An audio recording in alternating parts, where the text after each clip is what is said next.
Sénégal diaspora asalaamaaleykum ñu dikk ak yéen ci seen édition spéciale bi ñu jagleel wàllug mbënd mi ñu nemmeeku ci taw yi bàyyeekoo ci asamaan ci samedi ji daanaka taw bëccëgu lëmm ba ci guddi gi lu toll daanaka ci téeméeri millimètres daal dinay wàcc ci Sénégal ba si sax téeméer ak juróom-benn fukk loolu nag jur lenn ci njaaxare ak ay yàqu-yàqu.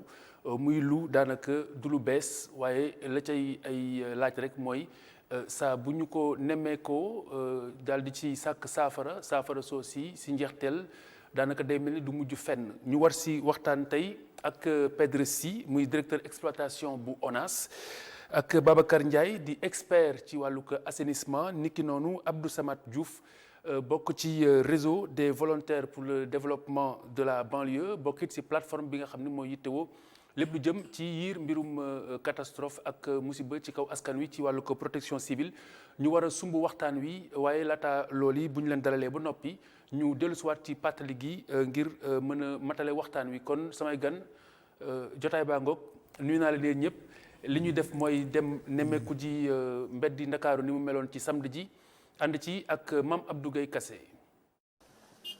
Géejawaay fépp ndox la Sam Notaire Médina Gounass Njaareem Limaamulaay Golf ba Wakhinam Nimzatt quartier yi yëpp nag daanaka dañoo inondé ca Wakhinam Nimzatt sax askan wi ñu bëri daanaka ci mbedd mi nañu fanaan ndaxte seen kër yi ndox mi moo ko nangu loolu lee moom moo am fa nga xam ni moom mooy Daaru Salaam ak Daaru Rahman 6 bu Wakhinam Nimzatt ci yooyu les quartiers sax daanaka dem beeg dikk bi dafa metti lool yenn oto yi nga xam ni nangu nañu déplacé wu dañoo mujj yokk li nga xam ne moom mooy seen paas ci yeneen quartier yi comme ci mel ni Médina Gounass foofu nag askan wi ñu ngi wut ay pexe ngir mën a évacuer li nga xam ni moom mooy flaque d'eau yi ñoom ñi le sax ñoo ngi woo nguur gi ak collectivité territoriales yi ñu daal di leen di dimbali. ca Thiès moom daanaka li ni mel tamit nañu nemmee ko fa nga xam ni moom mooy Thiès benn dëkk ñaari gaar daanaka kenn xàmmeetu ko tali yépp ndox kese la kër yi waxi noppi. loolu lee moom moo am fa nga xam ni moom mooy zone nord ca Médina Fall Ngint ak Kawsara Fall ca boobule quartier sax ab miiru kër moo daal di daanu ba jot faa gaañ benn nit bi nga xam ne jamono ji dañ ko yóbbu hôpital Thiès daal di nay enregistré lu toll ci téeméer ak juróom-ñaar fukk ak juróom-benn millimètre ci taw bi nga xam ni moom moo am foofule ca gaaw gi mu doon ndox mu bëri bi nga xam ne nag daanaka dafa mujj sax daal di xàjjali yenn yoon yi transport bi tamit daanaka oto demul oto dikkul. fu mu nekk ni nag mën nañu ni Thiès dafa doon ab dëkk bi nga xam ni dafa taxaw askan wi nag ñoo ngi joxeñ baaraamu tuuma li nga xam ni moom mooy système d'assainissement bi ñenn ñi sax jàpp nañ ni ab système d'assainissement sax dafa amul ca dëkk ba te loolu nag li ko gën a yokk mooy ñu bëri ci askan wi dañoo dëkk ci ay quartiers yi nga xam ni daanaka kenn waru faa dëkk comme fa ca mel ni Ngint fu mu nekk ni nag askan wi ñoo ngi jox bopp ñi nga xam ni ñoom ñooy kilifa yu ñu dénk réew mi ngir su ko defee ñu ñëw daal di dimbali ñii di sinistré yi maanaam ñi nga xam ne dañoo loru ci mbënd mi ñoom ñi leen sax daanaka jamono ji seen lim kenn xamagu ko ndaxte kenn jotu leen a wàññi kii di jëwriñ bi nga xam ne moom la ñu dénk wàllum ndox ak assainissement askan wi nag ñoo ngi koy xaar bu baax a baax ca Ziguinchor tamit daanaka ndox mu bëri moom moo fa am gannaaw taw yu am solo yi nga xam ni daal dina fay wàcc démb ci gaaw gi comme ci quartier yu ci mel ni Goumel Belfort Budodi Santhiaba Colobane Lindiane Kobada bu Côte Est wala sax fa nga xam ni moom mooy Kandialan gare routière bu Ziguinchor nag fu mu nekk nii ndox yi dañ ko daal di xar ñaar yenn oto yi sax ak moto yi mënuñu fay yegg loolu sax moo tax ñu mujj di taxaw ci buntu dëkk bi ndaxte ndox mi dafa bëri lool yeneen chauffeurs yi ñoom dañuy mujj gaare seen oto yi fa nga xam ni moom mooy rond-point Aline Sitoé Diatta ca quartier bu Kandialan ab mur moo daal di daanu ci benn nit daal di koy gaañu metti jamono ji sax kookule dañ ko daal di rawale fa nga xam ni moom mooy hôpital régional bu Ziguinchor yàqu-yàqu yi nag foo ko natt rek weesu na ko ca Ziguinchor nag poste météorologique yëpp nag daanaka ba ñu defee seen xayma wax nañu ne nag lu toll ci 1 millimètre moom moo daal di wadd foofule ca région ba mu doon li nga xam ne nag gëj naa am ay at a ngi nii. jërëjëf Mame Abdou Gueye Kassé doon ñu campel décor bi laaj bi nag mooy ndax mbënd mi am Sénégal métit la wu ñuy tegoo te rawatina di ko suuxat ñu tàmbali ak suñu invité Babacar Ndiaye d'abord ban sentiment nga am ci inondation yi am démb laata ñu ñëw ci laaj bi. waaw jërëjëf Khalifa maa ngi lay gërëm di la nuyu di nuyu ñi nga xam ni ñoom laa bokkal émission bi di nuyu aussi téléspectateurs yi laaj nga ma quand même li nga xam ni am na lu ñu ci xam inondation yi li ñu wane léegi lu ñu regretté la parce que dafa metti si ñi nga xam ni ñoom la dal seen kaw waaye itam léeg-léeg dañu war di delloo suñu xel ni phénomène naturel dafa yàgg ci àddina phénomène naturel ku xool mbas mi fi am xool aussi ay typhon yi dal ci ay dëkk yi nga xam ni ñoo ñu ëpp alal fuuf ak ay inondation da ngay xam ni phénomène naturel day am te bu boobaa aussi mbiru yàlla la te bu boobaa aussi nit mënu ci def lu dul mbiru nit rek. Très bien. loolu laa ci bëgg yam. Très bien alors ñu ñëw si premier sentiment par rapport ak inondation yi. waaw jërëjëf Diakhaté maa ngi nuyu d'abord suñu doyen. monsieur Ndiaye di nuyu aussi Abdou Samar nga xam ne ñoom ñoo nekk ci banlieue bi. di ànd vraiment di dimbali population ci kii bi. effectivement comme ni ko suñu doyen waxee lu métti la comme ñu wax ni ko mais xam nga bu ñu gisee comme ni nga ko waxee. année bi je pense que le 6 joxoon na benn bulletin. bu wax ni dinañ nekk ci situation bu xaw a excédentée maintenant dans les pluies waxoon nañ ko vraiment amoon nañ kii boo xoolee Côte d'Ivoire am na fa boo xoolee Niger am na ko dëkk yu bëri ci sous-région bi am nañ ci donc c'était des phénomènes yoo xam ni dañ ko annoncé woon effectivement ni ñu ko annoncé noonu lañ ko gisee voilà. Très bien alors Abdou Samad.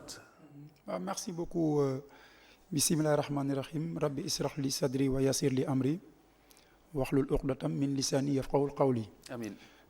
ñu ngi sant yàlla bu baax di nuyu sama invité yi nga xam ne laa bokkal plateau bi. di nuyu aussi waa Sénégal yëpp di leen masawu coono bu nga xam ne mu ngi dal seen kaw ci wàllu mbënn mi mais di nuyu aussi waa banlieue bi di leen masawu bu baax a baax. voilà donc vraiment loolu laa am loo xam ne mënoon naa ko ci tàmbalee. Très bien alors laataa ñuy soobu tigi ci waxtaan wi dafa am lu fi jip ci kàddu foog naa ne yéen ñaar noonu ngeen ko bokk si ak Ndiaye.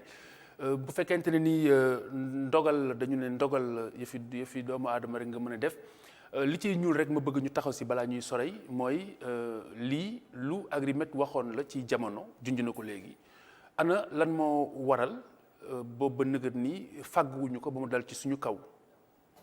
waaw fàggandiku bi booy seet am na dafa fekk ni mu ñëwee ak doole ji mu ñëwee. dafa ëpp doole li ñu fàggandiku. ndax man bu ma si wax dafa am li nga xam ni dëgg la gi nga xam ni dafa ma njatt li ma njatt mooy ki nga xam ne mooy borom réew mi daf ma invité woon maa moom avant muy nekk président de la République pour ma waxtaan ak moom si affaire mbënn mi bi ma si waxtaanee ak moom dama ko xamal ni comme ni ñuy wax si tubaab on n'invente pas la roue. parce que booy xool fi nga xam ni moom mooy Dakar Plateau di Médina di Sicap yi et cetera tubaab yi boo gisee ni ñu defoon ci les urbanisation parcellaire bi dafa mel na damier. alors ba nga xam ni aussi koñ yi am solo yëpp dañu daw dem géej bu ko defee ndox mi fu mu mënti jógee day jaar si yooyu dem géej loolu lañ moo defoon Dakar Plateau mais Dakar Plateau compte tenu urbanisation bi nga xam moom la fa tubaab yi bëggoon canaux ya fa nekk yëpp pratiquement dañu suulu mais am na fa ay canaux yi nga xam ni canaux yu mag la yi nga xam ni mën nga jaar seen biir dox ba génn si wetu embarcadère de Gorée bu njëkk ba wala nga génn booru hôpital principal wala nga génn Camp Lat Dior et cetera. mais loolu si ay jamono la woon mais si jamono ji ñu toll. si laay ñëw ak li nga xamante ni mooy fàggu gi ginnaaw bi ñu artoo ba noppi. si laay ñëw gannaaw bi ñu artoo ba pare xam nga liggéey assainissement wu dëkk. kenn mënu ko def si ñetti fan amul fenn si àddina. kenn mënu ko def aussi si benn at wala si ñaari at amul fenn si àddina boo gisee dañuy liggéey di avancer di dem te loolu lii ma la wax bi ma si waxtaanee ak borom réew mi. li ma xamaloon mooy moom man ni ma ko tëralee pour quand même fu mel ne Médina ñu def fa ay canaux yu mag comme canal 4 comme canal Gueule Tapée et cetera moom daf ni ma man je préfère attaquer ay quartiers yi nga xam ni dañu impacté wu ma régler seeni problème très bien je pense yaa ngi bëgg a dugg ci biir alors que fi ma toll woon mooy rek situation bi nga xamante ni mooy situation bi bettuñu parce que xamoon nañu ko donc si bi ngeen jotee information boobu ne mbir maa ngi ñëw suñu kaw la dal yéen ban taxawaay ngeen taxaw. waaw taxawaay bi ñu taxaw mooy taxawaay bi ci bi nga xam ne war nañu mooy comme ni ko grand bi waxee parce que boo xoolee Dakar ci Sénégal yëpp am nañu lu ñuy wax ay réseau eau pluviale am na station de pompage d'eau pluviale station ñun chaque année dañuy def ci mois de février ñu commencé lu ñuy wax suñu le planning pour mën a def entretien pour mën a def le curage. loolu def nañ boo xoolee année bii sax on a bien communiqué à partir du mois d'avril commencé nañ ko def nañu opération de curage bi dans entretien bi ñoo def canaux yeeg fépp fi nga xam ne am nañ fa réseau def nañ ko. muy Dakar muy ci région yi. am nañ fa aussi ay station de pompage yoo xam ni bu dee Dakar am na ñeent fukk ak ñaari station de pompage xam d'eau pluviale. non on est bien d'accord. voilà li ma bëgg a xam mooy situation exceptionnelle bi même le ministre de l'eau et de l'assainissement baat boobu la utiliser mu ne situation exceptionnelle la du situation exceptionnelle bu xëy dal suñu kaw dañu ko xamoon. loolu laay laaj au-delà de li nga xamante ne naka jekk moom ngeen di def ndax am na benn taxawaay particulier bu ngeen si taxaw ou pas. waaw mais taxawaay particulier bi comme ni ko gën xam nga assainissement moom mënuloo xëy suba def ko ñetti fan mooy taxaw bi ñu ci war a taxaw mooy d'abord réseau yi nga xam ne am nañ ko. infrastructure yi nga xam ne am nañ ko ñu préparer ko ba bu ndox bi ñëwee mun a jaar fi mu war a jaar.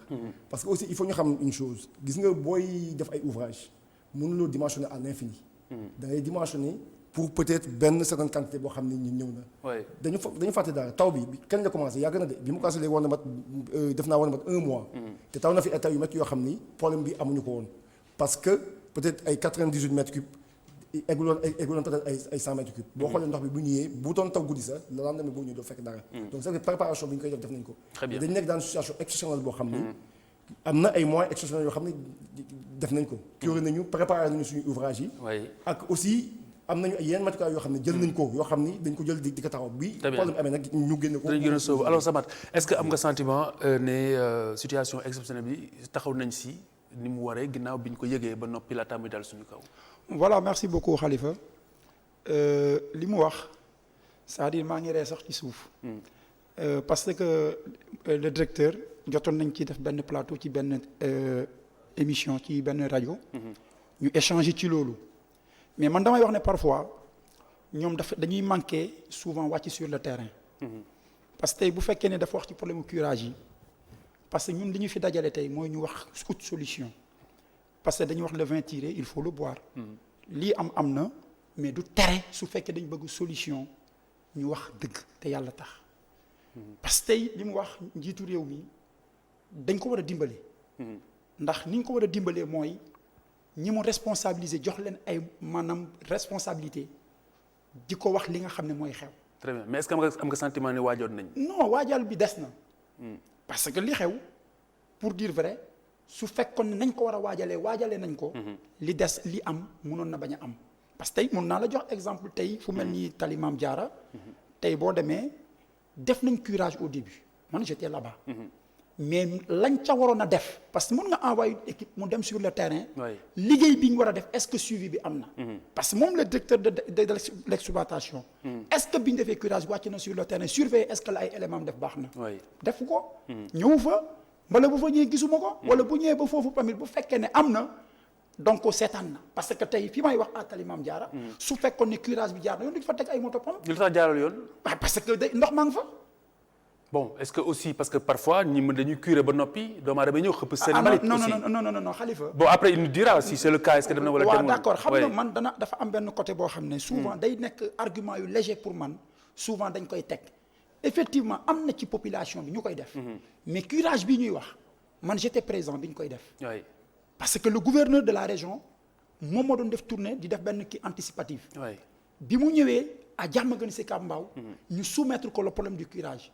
automatiquement mu wax ne saisir ONAS pour que ñu def curage bi. mais bi mu saisir ONAS aussi après ñëw nañ mais la ma wax moo ci nekk c'est-à-dire que parfois ña ñuy yónni. la nga xam ne lañ leen sant nañ ko war a defee mën na des. très bien alors comme dafa interpeller directement mën nga répondre si loolu la tax ñu jàll si beneen. waaw xam nga Abdou Samad bon xam nga li ma bëgg a wax mooy que ñun dañuy liggéey ci ay fan lu leer. li ma bëgg a wax mooy du gouverneur moo ñu wax ñu liggéey avant gouverneur di fa ñëw boobu fekk na ñu curé sur les 2 kilomètres. est-ce que contrôler ngeen après coup. dañ koy contrôler. yooyu yëpp c'est fait on contrôle tout. parce que donc qu'est-ce qui n'a pas marché. non xam nga foofu boo jëlee Tali Mame Diarra. dafa am réseau boo xam ni mi ngi def plus de 2 kilomètres ak topp yoo xam ne moo dem ci station de pompage bu Guy Sapot. bu ñu curé 2 kilomètres yi am na tronçon boo xam ni. li ñu fa def ci ay déblais li ñu fa remblai mën na ay camions ak ay camions. mais lu doxul. non lu doxul mooy xam nga ñoom fu ñu nekk foofu. point bas boo xam ne réseau bi dafa ñëw ba yam fii sapeurs yi ñoom ñoo fa nekk sapeurs yi bu ñu pompé dañuy sotti ci réseau bi nga xam ne ñun ko yore nañ ko mu dem ci station Guy Sapot mu jaafu ñu pompé ko maintenant mu dem géej. voilà année bii daaw peut-être que daaw amoon na peut-être yegguñu ci 2 kilomètres année bii 2 kilomètres yi def nañ ko ñu ñëw wax ñu yokk ci loo xam ni. dépasse na 2 kilomètres ba egg si fii sapeurs yi nekk maintenant pour ñu mën a jël. très bien loolu def ko. donc ce qui n'a pas marché changé wul alors. non c'est que li ma bëgg a comme tu dis. mooy dafa war a xam ni. ñun li ñuy def dafa am fu leer fu ñu ko wékk xam nga. vérification bi contrôle bi ñu ngi koy def maintenant ni ñu ko war a defee te xam nga kii bi réseau bi yemul rek Diamaguène Sicap Mbao am nañ 300 kilomètres de réseau yoo xam ni. am nañ ko boo xoolee ci biir Dakar ak ci biir région bi. très bien alors dinañ si gën a xóot léegi alors Ndiaye sànq dafa wax lu am solo. Babacar dafa wax ne mbir yi mënuñu ko liggéey taf-tafee ko ci benn at dañ koy liggéey ci at yu bari loolu moo waraloon le plan décennal waroon lalu ci fukki at ñu door ko en 2012 lu toll ci 750 milliards de francs CFA lañ ci sóob tey jii laaj boobu moo gën a fës ci laaj yi ñuy laaj fan la koppar yooyu la jaar. waaw koppar yooyu fi ñu jaar mënuma la ko wax mais mën naa la wax ni wax naa la li ma jotoon waxtaan ak jiitu réew mi. oui bi ma ko tegalee sama projet. c'était pour ñu def ay canaux. yu mel na canal Gueule Tapée canal 4 et cetera def ko aussi bien si banlieue bi. que partie yi nga xam ne amuñu woon réseau. bi ma ko waxee mu ne ma yow li nga prévoir dafa tuuti moi je prévois mieux et plus. c'était en début 2011 mun ma je prévois mieux et plus li ma prévoir. mooy seet quartier yi nga xam ni dañu am problème ma génne leen seen problème. ma génne leen seeni problème mais je prévois un budget qui va dépasser 500 milliards.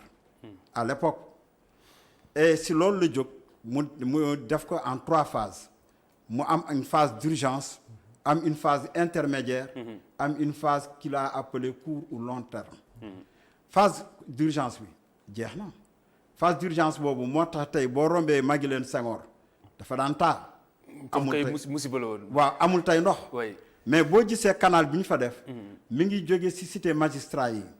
ci cité magistrat yi gannaaw foire bu VDN. jaar Ouest Foire génn Maguilène foofu dafa daan taa foofu ma la wax yëpp gannaaw Elton beeg yëpp. nga jël triangle sud wetu RTS foofu aussi liggéey nañ fa. nga jël aussi Grand Yoff. Grand Yoff mosquée bi dafa daan taa ba ndox mi dafa daan dugg ci biir. fees dell kooku aussi si plan d'urgence boobu lañ ko liggéeyee. plan d'urgence boobu tax na station yi nekk Dakar au moins une vingtaine bu si nekk jëndal nañu groupe électrogène. parce que d'habitude buy taw dafa daan courant bi dafa daan coupé groupe électrogène yooyu ñoom ñoo jël le relais. donc plan d'urgence boobu moo dem Wakhinane kii mi ngi wax aussi kii Sapoti. Guy Sapoti aussi la fa ADM def. ci plan d'urgence boobu la jógee. plan d'urgence bi dem na Louga. dem na Diourbel dem na Mbour bare na dëkk yi nga xam plan d'urgence boobu dem na fa. ñu dugg ci plan intermédiaire bi. plan intermédiaire bi tey presque moom la ñu nekk te loolu moo indi assainissement wu partie yu bare yi nga xam ne moo fay citer ça va être long. Oui. Mais ce qui est sûr mooy après le plan intermédiaire ils vont rentrer dans le plan à court terme. ma bëgg leen xamal ni amul benn réew. bi nga xam ni mën na subir assainissement ak inondation ba nga xam ni daf koy dominer complètement. Pedro wax na ko léegi booy def dimensionnement dans nos pays sous-développés doo weesu pluie décennale. parce que bu fekkee na nga weesu pluie décennale. daa def benn collecteur bi nga xam mooy ëpp fi ñu toog. te loolu suñuy moyens mayu ñu ko li ñu mën mooy def pluie bi nga xam ne de pluie décennale bu ko weesoo nekk pluie exceptionnelle il faut que ñu xaw supporter. inondation bi dama jox la benn exemple. Oui. Moi j'ai travaillé par exemple sur Bordeaux. Sur Bordeaux qui est entouré d'eau par la mer et par le fleuve Gironde. bi ñu fay liggéey li ñu fexe woon mooy dañu jëkk def benn dimensionnement sur pluridécennal. oui. mais l'agence de bassin bi nga xam ne moom mooy contrôler la communauté urbaine de Bordeaux ñu koy waxee le CUB. la CUB daf nañu ni léegi loolu soxlawuma ko li ma soxla daal mooy bu tawee bu mu weesu genn wàllu roue auto berline ak fu mën taa bu mu weesu loolu. mais loolu bu koy weesoo it dafay am li nga xam ne moom la ñuy wax temps de rétention. temps de rétention mooy permettre ndox mi tey boo demee ORTS amoon na ndox mu bare tey mais ndox ma dem na. boo demee tey bare na point yi nga xam ni HLM et cetera. donc yaa ngi wax en gros ne koppar yooyu fi mu dugg gis nañu ko. ah man de pour man xam ma mënuma màndaxe liñ si def. mais je sais que ni koppar yu bari dugg na si assainissement. et tey aussi ma wax la leen. gis nga assainissement bi ni ñu ko defaree ren. yaa ngi wax ndax prévoir woon nañu liggéey bi mais moi je vous dis en tant que spécialiste qui a géré l'assainissement pendant 15 ans à la SONES. et qui l'a géré pendant 15 ans dans le privé. je vous dis que ni liggéey bi am daaw ak ren mos fi am. très bien alors si. question bi ñuy laaj mooy koppar yooyu fan la dugg lu ëpp juróomi téeméeri milliards ci suñuy koppar. waaw man comme ni ko gars bi waxee damay ñëw plutôt en terme de réalisation et de gains qu'on a pu avoir damay joxe un exemple bien précis avant 2012. en 2011 on a eu énormément de problèmes boo xoolee 2012 je pense que dañ leen déplacé ay nit ñu bari boo yóbbu leen foire. ñu bari fanaan nañu fa def nañ fa ay 3 mois 4 mois je pense que kooku ñëpp yëgoon nañu ko. parce que inondation bi métti woon na bari woon na.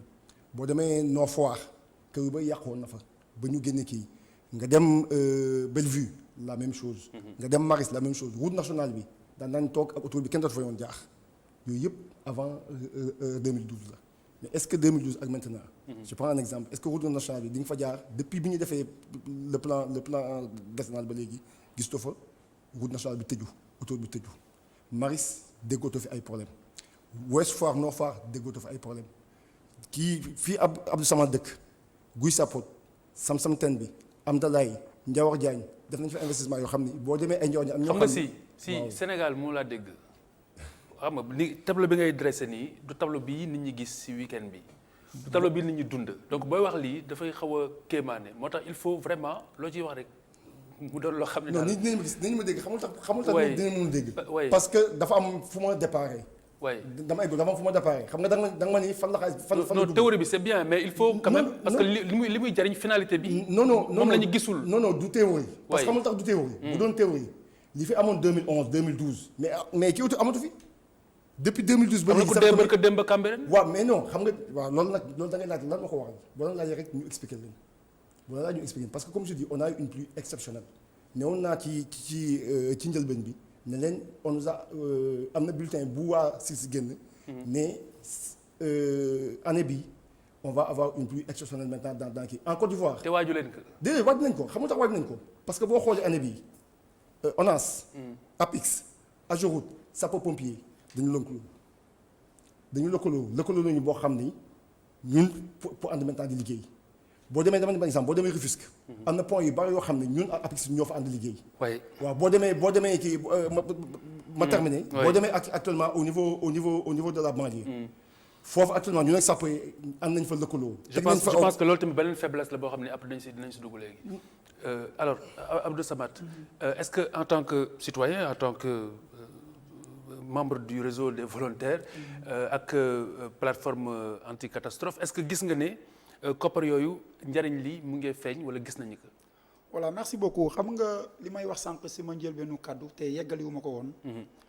c'est-à-dire que ñoom soo déggee si seen biir kàddu ça dafa mel ni dafa am 2 types de Sénégalais mooy ki dëkk Maris ki dëkk Bellevue effectivement le problème de Bellevue bi moo amee dañ ko réglé. mais c'est progressif. non attends xam nga man quand je parle. tey bu ñuy wax inondation c'est la banlieue dakaroise. pratiquement. ñoo ci gën a sonn. loolu c'est des faits yoo xam ne ñëpp xam nañ ne moo am. li nga koy wax sànq di ko wax ne ko est-ce que li muy wax di théorie xam nga mi ngi wax sànq di tudd les sam-sam di tudd ay guy sàpp c'est-à-dire suy wax loolu. man damay am gêne. pourquoi très sérieusement parce que dama jàpp ne moom gisul li askan bi di dund actuellement xam nga ñun dama ne li ñu dajale fii ñun ay citoyens lañ réew mi rek moo ñu ñor. dara gënuñoo kenn gënuñoo bëgg réew mi soo gisee ñu nekk tey ay volontaires di ko def d'une manière désintéressée parce que dañuy wax ne celui qui ne s'active pas face au problème de son quartier le fera difficilement pour son pays. ñu jàpp ne tey entre nous et l'État le problème des inondations c'est un phénomène naturel. yàlla moo ko indi mais li koy solutionner dafa war a nekk ñun ak État ñu nekk dans une dynamique unitaire. ñu fexe ba ku ci nekk. la nga am ci sa xalaat. la nga am ci sa doole nga lëkkaloo ci ak ñi nga xam ne ñoom ñoo yore responsabilité muy État. mais nag bu ñu bëggee nag autre solution. dañuy wax ne au choc des idées. jaillit la lumière. très bien mais yow daal table boobu. mais ut naa table bi nga gis. mais li ma gis. wala nga dafa am deux poids deux mesures. tey boo demee à Diamaguène Sicap Mbao. mais tey canalisation yi amul bu dox. c'est-à-dire du ma d'accord ci point. mais amul bu dox parce que dañ see xëpp mbalit. non parce que non parce que ki ne curé nañu ko. attends non xam nga su ne curé nañ ko. kii maa ko gën a maîtriser Diamaguène Sicap Mbao sérieusement. mais c'est normal foog nga. te nag merci kon nag su ma waxee teg. kon moom mu bëgg a wax teg. nit ñi war nañu maanaam juger. la ñu wax. waxuma ci cadre parce que dañu war a waxante pour xëccoo mais man dama jàpp ne la may wax. daf ci war a jël jàngat. xam ne man amuma intérêt. tey taxaw ne lii am na fa te amu fa parce que man foofu laa dëkk te bu bëggee je l'invite moi-même demain à la première heure mu ñëw ma teg ko image envoyé la ko ma ne ko xoolal fii bu dee yónni woon ngeen ay nit. pour ñu defar lii la ngeen leen defloo am na lu des. très bien lu bari. donc dañ si ñëw dinañ si léegi Ndiaye dafa am phénomène bu am importance mooy liggéey yu ni méngool normalement dafa am fu moo tàmbalee am fu mu war a jeexee mooy li tubaab di wax amont et aval lu si nekk rek dafa am lu ca war waaye li nga xamante ni moom mooy jëkk ci liggéey yu ni méngool mooy am njàng maanaam mooy étude ñu xool fan la ñu war a teg suñuy tànk ñu bari jooytu ne Sénégal ñaare ñi ñoo dénk études yooyu du méngoo ak ñu xam le terrain comme ni mu waxee léegi maanaam dañu jël étude bu ñu méngool ak koppar yu bari dénk ko cabinet boo xamante ni cabinet étranger la donc ñooñu bu ñu ñëwee njàng mi ñoo njàng du xëy na du lu ñu mën a natable techniquement mais connaissance de terrain bi day doon une faiblesse est-ce que en tant que expert xalaat boobu bokk nga si ñi koy xalaat. mais loolu d'accord naa si ak yow ànd naa si ak yow. parce que études yi si bare des fois. ay cabinet étranger lañ koy jox. tey ngeen nekk fi. waaw te ñu nekk fi loolu moom lu am la. cabinet étranger yi ñu koy jox. généralement du ñu xam terrain bi ni ñu ko war xamee. kooku aussi des fois dafay poser problème. mais dama bëgg dellu si li sëñ Abdou Samad wax léegi ñaari tibu sénégalais amul. xam nga tey boo xoolee investissement yi. li may wax c'est en tant que spécialiste que je le dis. te sama aqula laa koy wax. gis nga tey wóor na ma ni li ñu dépensé ci plan d'urgence bi 80% yi banlieue la dem. tey boo demee li ñu gas ci banlieue kenn gasu ko Dakar dafa fekk dafa am benn phénomène bi nga xam ne mooy accompagner hivernage bi. parce que buy taw gis nga taw bi. fépp fi nga xam ne stabiliser wuñ ko trottoir yi tali bi ak yooyu dafay yóbbaale suuf su bare suuf soosu nag mën nga curer tey ëllëg nga dellu si. fekk suuf si taaju si biir canalisation bi. mais normalement études yi dafa war a jël en compte aspect yooyu. non attendez études yi mën na jël en compte aspect yooyu. mais gis nga étude bi nga xam ne mën na segg suuf si. balay àgg si canalisation bi kooku li ay désableur lañ koy wax. kooku dafa am beneen investissement. bi nga xam ni moom la ñuy def li ñuy def mooy commencé nañ ko bu tawee ba pare fi nga xam ne am na tali da ngay gis ñu bare tali bi teg seen ay saaku dugal si suuf si yóbbu fu soreen loolu commencé nañ ko def mais dafa am ay quartiers yi nga xam ni ba léegi mooy xam naa ne fi Abdou Samad di wax route yi ak stabilisation trottoir yi defaguñ ko ba nga xam ni suuf si day doo du dugg ma jox la benn cas tey marché HLM ñoom ñi posé nañ fa benn canal si terre-plein bi mais terre-plein bi dañ fa def ay cantines mais aussi ñu def si wet yi ay grilles avaloirs grilles avaloirs yooyu ñoo war réceptionner ndox mi mais malheureusement bu ndox mi dee ñëw non seulement day indaale suuf mais day indaale ay daggitu tissu indaale ay saleté ba nga xam ni dafay plaquer complètement affaire bi ndox mi dootul dem. Très bien donc aspect boobu donc expert bi d'accord na si yow est-ce que en tant que technicien nekk si mbir mi est-ce que gis nga ni parfois études yooyu nga xamante ne ni xëy na ñi koy def amuñu tigi xam-xamu terrain bi mën na indi gàllankoor wala mu yeexal seen i mbir si liggéey bi. mais xam nga comme ni ko gaaw mais étude boo def. waay bu ko defee sax dañu koy jox ñun ñu def ci suñuy observation parce que xam nga du def étude rek ñëw jox ko ni boo def lancer ce qu'on appelle benn avis de manifestation ku ko jël aussi def étude bu ñëwee je donne un exemple ñun am nañu ce qu'on appelle la direction des études et de la planification chez nous am la direction des travaux am la direction maintenant de l'exploitation ku ci nekk dafa am lu muy xaytu direction étude planification bu lancé étude bu ko cabinet bi def étude bu ñëwee dañ ko war a xayma xool ko observation yi nga xam ne am na ci ñu dugal ko ci ne ni lii baax na lii baaxul bu ñu paree ñu def te li ñuy déglu la intégré ko. si ils sont obligés. ñu déglu intégré parce que nous sommes des acteurs yoo xam ni comme ni ko grand bi waxee grand bi am na ñii ñoo ñu jiitu ñun am nañ. plus de kon léegi la mooy problème bi. non ni ko grand bi wax na xam nga boo ñëwee. non le grand bi wax ak li nga wax bokkul. non booy concevoir kii non dama bëgg kii yow booy concevoir un équipement. je pense comme les bassins maintenant yu ñu war def bassin booy def bassin bi da nga koy def de telle manière que. di nga am ce qu'on appelle une décantation booy bàyyi. décantation boobu mooy mën permettre bu sable bi ñëwee foofu lay taaju ndox bi jàll dem ci station de pompage bi ñu mën ko pomper. bu demee ba à une période loolu mooy indi les opérations de curage maintenant yi ñuy def. am na opération de curage dañ ko def avant am na yoo xam ne dañ ko def pendant la saison des pluies. parce que loolu mooy indi loolu yooyu mooy ouvrage yoo xam ne. dafay retenir le sable. am na aussi ce qu'on appelle des dégrayeurs. boo demee léegi actuellement boo demee ci station de pompage yi di nga fa gis benn équipement boo xam ne loolu la ñuy wax dégrayeur boobu rôle mooy lan. mooy saleté yi nga xam ni morceau yooyu moom moo koy téye ci station de pompage yi yëkkati ko sànni ko pour ndox bi mën a jàll.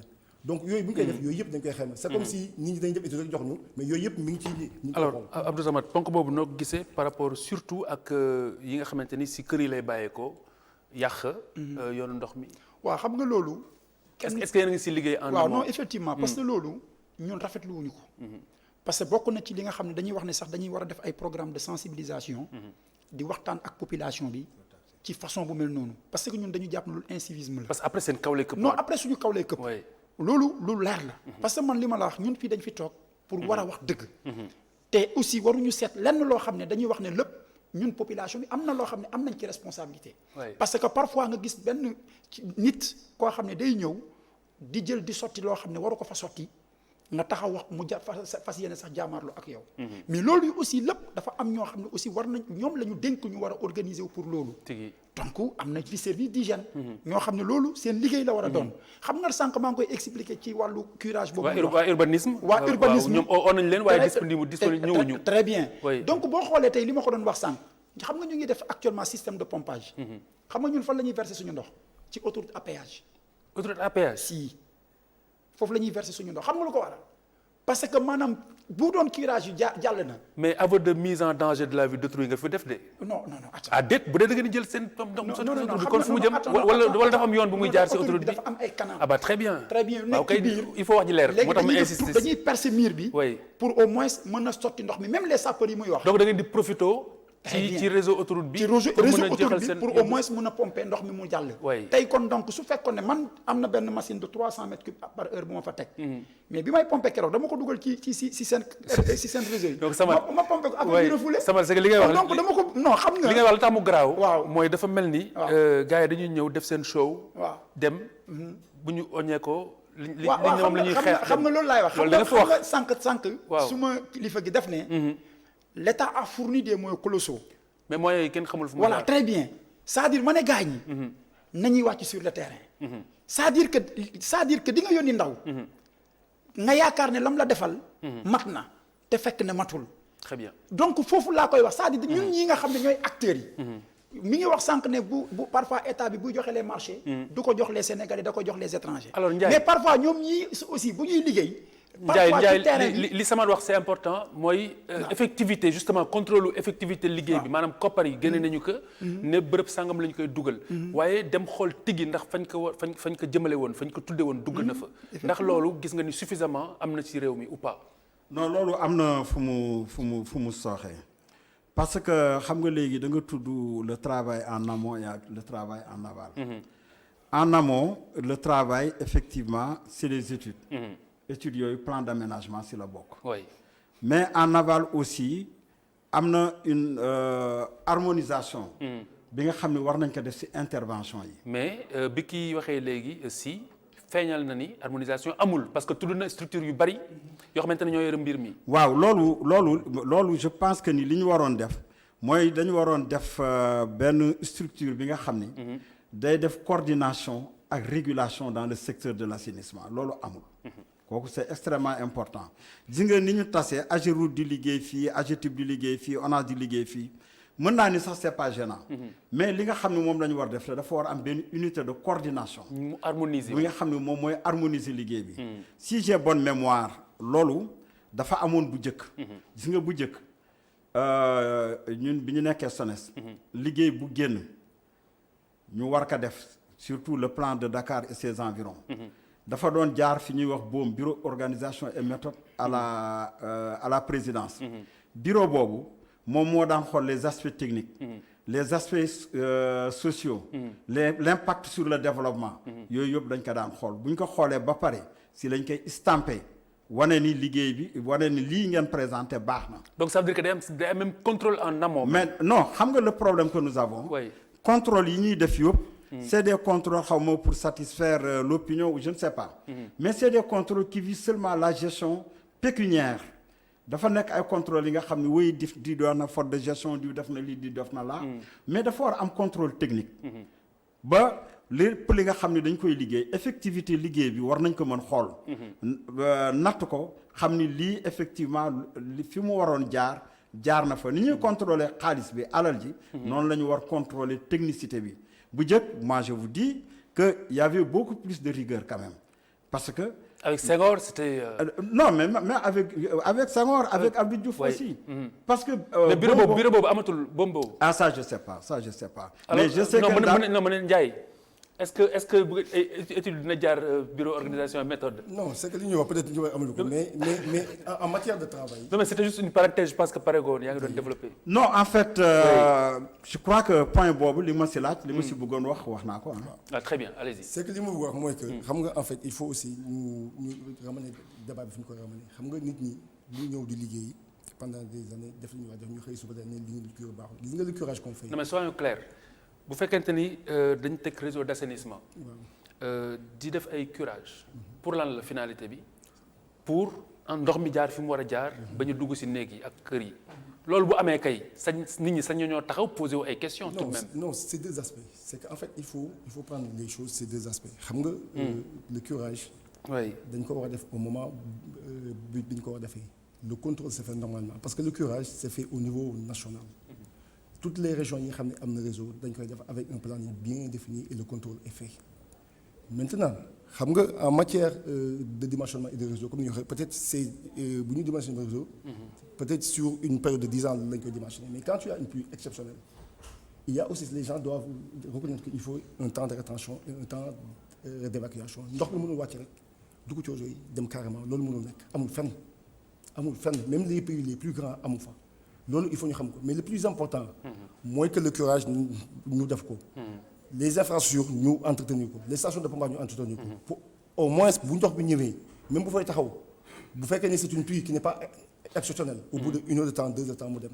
mais la pluie exceptionnelle qu'on a eu le samedi ak le dimanche actuellement boo demee à Dakar la majeure partie des stations de pompage ndox yëpp évacué nañ ko. mais am na période yoo xam nag zone yoo xam ne am na problème parce que am na lu ñu def mais am na lu des il faut ça qu'on puisse le reconnaître. waaw am na lu ñu des am na lu des mais li ñu def boo xoolee léegi jaagal ci waa Dakar néew ma de problème amu fa mais la majeure partie des zones yoo xam ne mais plus exceptionnel est-ce que vraiment argument la. si parce que regardez même bu dee ñun ab nawet rek la ñu am mooy taw xam nañu ne nawet bi ndox mi mën naa bare te ren lu ñu xamoon la du lu ñu bett am na réew yoo xamante ni mën naa yëndoo taw ayu bésu lëmm muy taw te li nga wax ni du am. waaw mais dafa bokk. donc mais war nañ ko mën a prévoir. waaw xam nga parce que comme nit ñi seen loxo jotawul seen gannaaw. li ñu am xas néew boo demee Dalifort biig nelawuñu parce que seen i ndox ONAS yéen seen i ndox ak ndoxu foos yeeg yëpp ak ndoxu taw bi ñoo jaxasoo dugg seen biiri kër. xam nga nag. li ma la wax ni image en fi lu ma gis la. d'accord mais Dalifort dinaa la wax lu fi xaw Dalifort. il y a 10 ans de cela. il y a 10 ans de cela laa wax. Dalifort ak Cité Soleil il y avait des gens man maa ngi fa nekk am na ñoo xam ne ils voulaient vendre leur maison. Dalifort fi ñu jógee Dalifort il y a même pas un mois on vient de maintenant d'inaugurer le premier réseau d'assainissement si 6 mètres tam 6 mètres tam ngi daw mais xam nga. kon exceptionnel bi la quoi. non xam nga dafa am phénomène boo xam ni. il faut ngeen bàyyi peut-être ñu expliquer leen. gis nga quand il pleut. je donne un exemple bien précis. yow sa kër fi nga dëkk bu fekkee am nga réseau d'assainissement. ndox bi wàcc sa kër ndox bu taw bi wàcc sa kër xam nga fan lay jaar. fan lay jaar je te pose la question fan lay jaar. waaw je sais pas. la plupart du temps ñi ko war a toppatoo nañu la plupart du temps. oui. ci kër yi dans les aéroports des maisons bu ndox bi wàccee. nit ñi dañuy am tendance di ko dugal sur le réseau d'eau usée. le réseau d'eau usée n'est pas dimensionné pour recevoir les eaux de pluie moo tax en période de pluie la plupart du temps boo ko xoolee ah. donc les gens sont responsables. oui ci wàllu boobu en période de pluie peut-être su nga may ma terme tuuti. en période de pluie le réseau d'assainissement le réseau d'eau usée en tant que tel dépasse sa capacité parce que li muy jot dafa ëpp. ci li ñu ko dimensionné woon. loolu je pense que Ndiaye bu ñu jàngee li si wax léegi problème la bu dépassé problème mu pluie exceptionnelle problème bu dépassé problème mu assainissement problème mu urbanisme la si wàllu wu gën a yaatu parce que bu fekkente ne ni kër yi dañuy profité ci réseau yooyu ça veut dire que amuñu xëy na fu ñu def seenam ndox te loolu aussi problème bu ñu waroon régler ca njëlbeen nga ca ndorteel la. xam nga dafa am li nga xam ni aussi il faut que ñu bàyyi ci xel. mooy assainissement dafa nekk li nga xam ni métier wu infrastructure yëpp moom moo ci gën difficile exploitation. parce que ñoom égout rek la ñuy xalaat. non boo xool. oui boo xool route ñi ko defar dañ ko jox utilisateur yi ñu koy utiliser. booy xool ndox dañ ko jox usagers yi ñu muy ñëw seen biir kër amuñu lu ñu ci laal lu dul ubbi robinet. c'est dëgg. booy xool électricité dañ la koy jox ba sa buntu kër. amuloo loo ciy def lu dul taal sa interrupteur. mais assainissement dafa nekk li nga xam ni dañ ne nit ñi mi ngi nii ubbeeku na. defal ci biir. defal lu neex. mais loolu la le tout à l'égout. moo amoon bu njëkk en France mais loolu dafa dañ parce que bi ñu defee mise en conformité yi waxoon naa la ko léegi. En France def naa un travail dans les mises en conformité. mise en conformité yi dañuy fab ay fumigène dugal ko ci biir kër yi kër gi nga xam ne branché nga à l'égout ñu dañ lay sanctionner tout de suite. à l'époque tu payais presque 100 000 francs. oui donc dafa am benn police bi nga xam ni Serigne Abdou Samad wax na ko léegi police boobu bu amulee nit ñi seen comportement du changer. service d'hygiène dafa war di jóg di xool li ñuy def. parce que bu dul loolu problème bi moom dafay perdurer. kon ñoom si lu ñu liggéey rek. non ñoom si li ñuy liggéey c'est un travail ingrat. moi je vous dis que liggéey naa ko bientôt 30 ans. mais c'est un travail très ingrat. te nit ñi jàppuñu si ñaaree. te nit ñi jàppuñu si. mais moi je vous assure. que développement bi nga xam ne moo am si assainissement depuis 2012. je ne le dis pas pour le régime. je le dis parce que c'est un constat. mais amuloon. gis nga ONAS moi quand j'étais là-bas. nous on était je crois une centaine de personnes. avec 3 cadres. aujourd'hui je crois qu'ils sont plus de 300 personnes. on avait 20 véhicules. ñoom xaw ma ñaata véhicules de déplacement la ñu am et cetera. les moyens nous on avait que 2 hydrocureuses. la première hydrocureuse man maa ko commandé.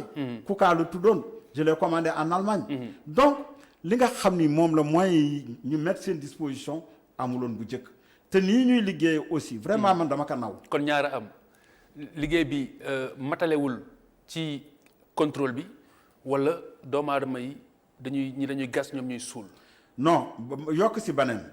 mooy dëkk bi nga xam ni day yokku mais na muy yokkoo dafa indiscipliné xam nga boo xoolee Dakar.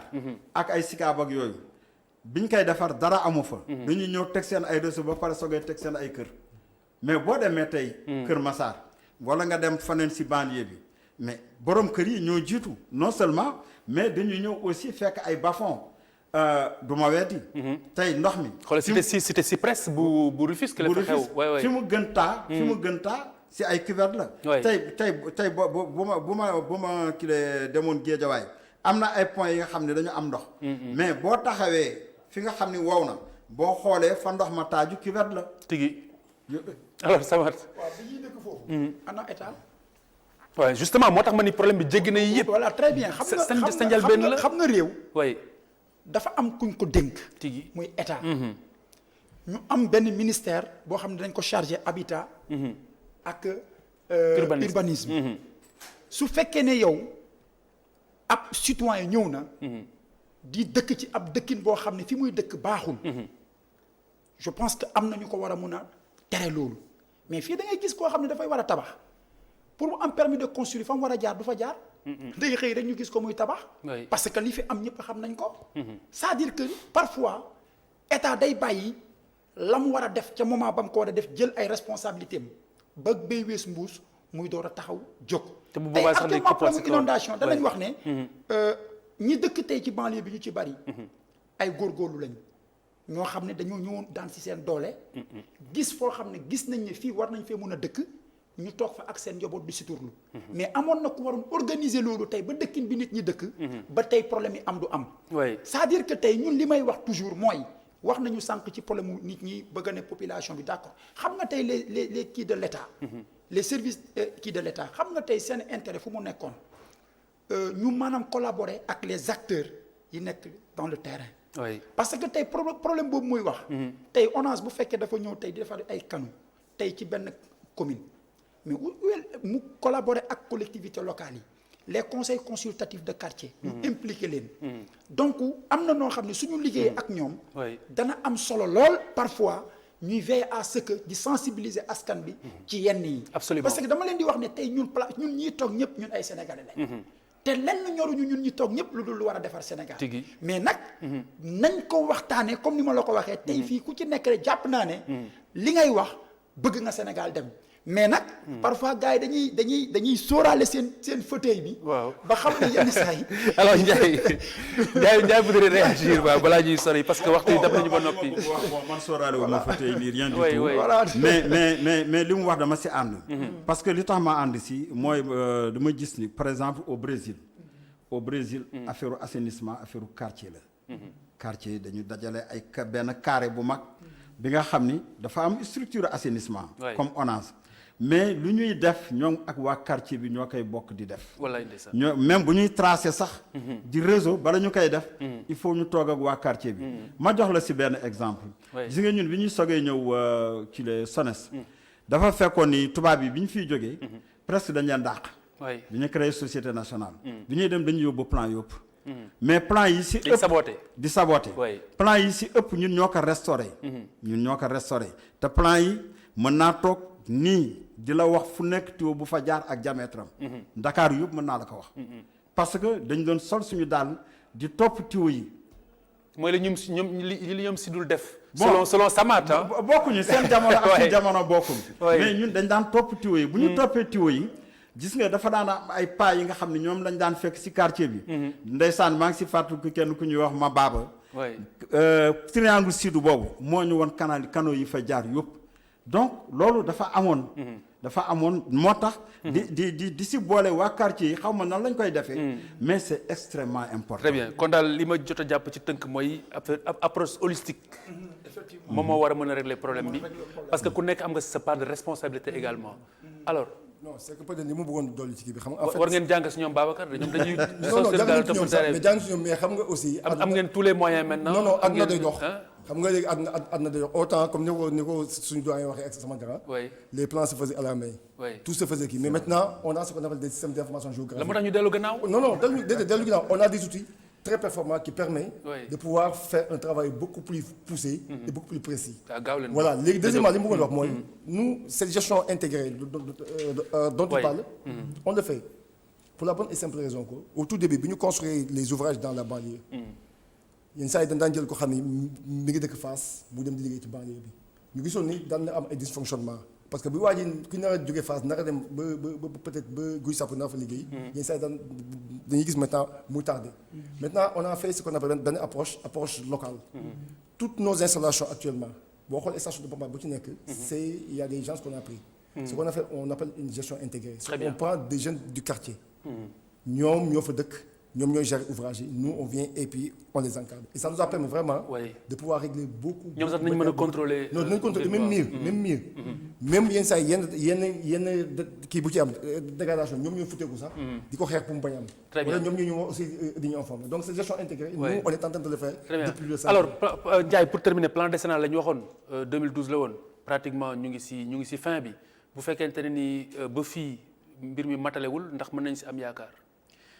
non dañ si am yaakaar mais da ngay xam ne aussi. dëkk bi day développé wu. mais buy développé wu il faut ñuy sóoraale li Abdou Samad wax léegi bien sûr. il faut en amont que nit ñi responsabiliser wu ñu responsabiliser leen surtout ñu contrôler fu nit di tabax ak fu mu dul tabax. non kooku parce que les promoteurs immobiliers parfois ñoom ñooy ñëw ak seen maquette. jaay nit ñi ay cité jaay leen le paradis nit ñi jënd ba noppi mujj abandonné seen i kër bari na fii boo demee Sicap Petit Mbao di nga ko fa gis. dañ mujj bàyyi seen i kër. alors que boo gisoon maquette bi da ngay foog ni. mi nga jëm doy na waar. kon ñu leen di gërëm di leen sant foog naa ni. mais man dafa mbir mi si njeextal rapidement waaw pour terminer. lenn li nga xam ne bëggoon naa ko si yokk. en dehors du souhaiter quand même inondation bi quand même ñu mën ko juguler mën régler problème bi dans la banlieue. man j'ai mon lycée. le lycée Charles de Gaulle de Saint-Louis. waaw tey xale yi seen examen copie yëpp a yàqu parce que école ba dafa taa bu mag te xam ni école bi c'est à 200 mètres du fleuve. waa Ndar dañu tëmbal gaal yi. pour mën a dem bitig ba. kon foofu tam métti na jërëjëf ñu ngi lay gërëm di la sant Samath rapidement en 2 mots. voilà merci beaucoup donc di am mbégte bu baax di ñaan le président de la République. askan bi nekk ci banlieue bi sonn nañ actuellement. di ko ñaan aussi bu baax mu taxawaay bu mat sëkk. ndax tey ku wàcc banlieue. gis li ñuy dund. en principe jamono yi ñuy waxee normalement si tout s'est passé comme prévu. am na délégation gouvernement bi ak ay jëwrin. effectivement yu soobu ci. c'est vrai ci depuis 19 heures. effectivement bi may ñëw léegi en cours de route. j'ai parlé même avec le gouverneur. ñu ngi woon tollu Camibas. en espérant que très bien aussi di gërëm moom kilifaam. waaw muy Lassana. jërëjëf ci disponibilité am. parce que tamit ñun dañuy am courage parfois bu dara dëgg jotee. merci Samath aussi di gërëm le gouverneur de la région. merci di démb mbir mi méttee. merci ñu boole ñoom ñëpp encouragé parce que ni nga ko waxee léegi ku nekk am nga sëb cër ku nekk def sëb cër muy askan wi. muy ñu dénk ndomba tànk yi ñu ngi leen di gërëm di leen sant Abdou Samad Diouf réseau des volontaires pour le développement de la banlieue di gërëm également Babacar Ndiaye di expert en assainissement ak directeur de l'exploitation bu ONAS di Pedre Sy merci beaucoup Pedre ñu ngi lay gërëm di la sant mbokk yi jërë ngeen jëf ci kanam tuuti bu sooy suñu borom 22h Malick Thiandoum dina ànd ak yéen ci Omnisport ci ITV ak service des sports bu Imedia Invest mu boole Imedia Invest ak Imedia.sn iRadio ak ITV pranam jàmm di leen ñaanal ayu bésub jàmm te yàlla daal ñuy dolli sutura waaye tamit di massaw mboolem ñi nga xamante ne yàqule nañu di leen encourager te di leen dëfal di ñaan suñu borom lépp matale ci kattanam di leen ñaanal pranam jàmm jërë ngeen jëf.